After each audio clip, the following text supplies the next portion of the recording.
ចាសសូមគោរពនឹងជំរាបសួរថ្ងៃនេះនាងខ្ញុំម៉ាឡាមកបង្ហាញបងប្អូនពីការធ្វើខ្ទឹម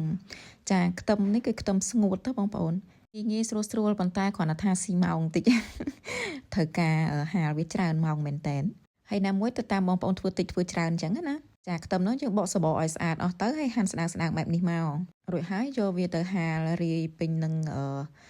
ដាក់សម្រាប់ចូលទៅក្នុងហ្វូបងប្អូនម៉ាស៊ីនដុតឬមួយក៏បងប្អូនមានអាប៉ារ៉ៃដែលរបៀបហាលសម្ងួតនោះក៏បានដែរតែនេះខ្ញុំដាក់នៅក្នុងហ្វូតែម្ដងចា3ជាន់ហើយបើកម្ដៅវិញគឺនេះខ្ញុំដាក់60អង្សាហើយនេះខ្ញុំដាក់សម្ងួតបែបនេះឡើង6ម៉ោងជាងឯណោះបងប្អូនអើយនិយាយទៅធ្វើវារៀងយប់ដែរហើយអញ្ចឹងគឺនេះខ្ញុំពេលយប់ហ្នឹងគឺនេះខ្ញុំបិទសម្រាប់វាសិនណាចាដល់ពេលព្រលឹមឡើងគឺនេះខ្ញុំចាប់ផ្ដើមបន្តទៀតទៅសរុបម៉ោងទាំងអស់ហ្នឹងគឺ6ម៉ោងជាងចាយើងមើលទៅលើ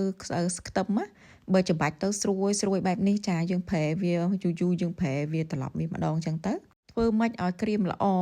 ចានឹងទាំងសាច់ខាងក្នុងអីណាកុំឲ្យវាមាននៅទន់ធ្វើម៉េចឲ្យរឹងស្រួយយើងកាច់មកគឺផុសបាក់មកចឹងហ្មងបងប្អូនចាហ្នឹងបានន័យថាវាស្ងួតល្អចឹងទៅយើងទុកបានយូរវាអត់ដុះផ្សិតអត់ដុះអីចឹងទៅចាបន្ទាប់មកទៀតហ្នឹងគឺ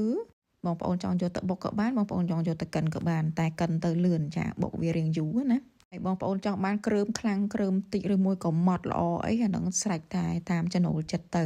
ចានាងខ្ញុំយករៀងម៉ត់ល្អហ្មងបងប្អូនចាចឹងទៅគឺនាងខ្ញុំរែងចាមើលតែរែងទៅយកអាណារៀងដុំហ្នឹងយកទៅកិនបន្តម្ដងទៀតអញ្ចឹងណាព្រោះថាម៉ាស៊ីនកិនវាមិនមែនបានម៉ត់ស្មើគ្នាទាំងអស់ទេចាអញ្ចឹងទៅគឺនាងខ្ញុំធ្វើបែបនេះណាចាអានៅគ្រើមហ្នឹងគឺនាងខ្ញុំរែងហើយយកមកកិនម្ដងទៀតអញ្ចឹងទៅចឹងទៅគឺបានស្មើចាម៉ត់ល្អស្មើគ្នាអញ្ចឹងណាចារួចរាល់ជាការស្រ័យបងប្អូនហើយនិយាយពីថាឈ្ងុយពេញផ្ទះតែម្ដង